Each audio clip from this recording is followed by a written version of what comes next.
6ஆம் வகுப்பு கவிதை பேழையில் கண்மணியே கண்ணுறங்கு என்ற தலைப்பில் ஒரு பாடல் கொடுக்கப்பட்டுள்ளது. அதை பற்றி நாம் இங்கு பார்க்க இருக்கிறோம்.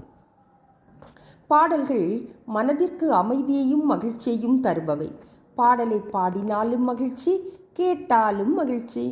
ஏட்டில் எழுதப்படாத இசைப்பாடல்கள் தமிழில் ஏராளமாக உள்ளன.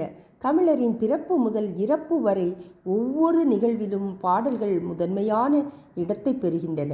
இந்நாட்டுப்புற பாடல்களே தமிழர்களின் வாழ்க்கை முறைகளை படம் பிடித்து காட்டுகின்றன. தாலாட்டு வாய்மொழி இலக்கியங்களுள் ஒன்று. தால் என்பதற்கு நாக்கு என்று பொருள். நாக்கை அசைத்து பாடுவதால் தாலாட்டு என்று பெயர் பெற்றது. குழந்தையின் அழுகையை நிறுத்தவும் தூங்க வைக்கவும் இனிய ஓசையுடன் பாடும் பாடல்தான் இந்த தாலாட்டு. இந்த தாலாட்டு பாடலை நாம் பார்ப்போமா?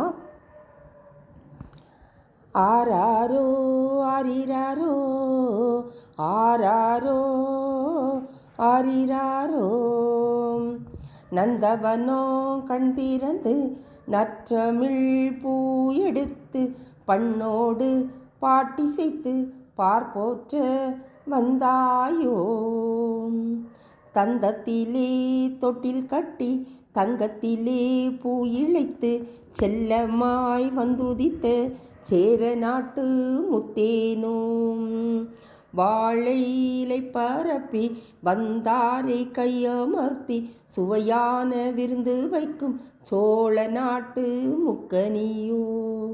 குளிக்க குளம் வெட்டி குலம் வாழ அணை கட்டி பசியை போக்க வந்த பாண்டி நாட்டு முத்தமிழோ.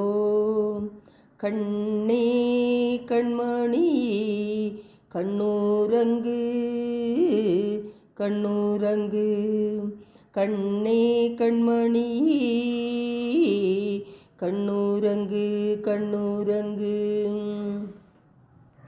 இந்த பாடலில் எவ்வளவு அருமையான கருத்தை சொல்கிறார் பாருங்கள். தமிழ் சோலையில் பூ எடுத்து இசையுடன் பாடி உலகம் புகழ வந்தாயோ. தங்க பூ பதித்த தந்தத்தால் ஆன தொட்டிலில் செல்லமாய் உறங்க வந்த சேர நாட்டின் முத்தேனோ.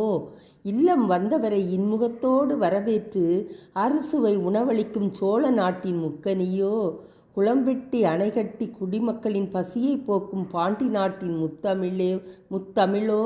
கண்ணே கண்மணியே கண்மூடி உறங்குவாயாக. சேர சோழ பாண்டிய நாட்டின் பெருமைகளை இந்த பாடல் வழியாக ஒரு தாய் தன்னுடைய குழந்தைக்கு தாலாட்டு வழியாக பாடும் அருமையான பாடல்தான்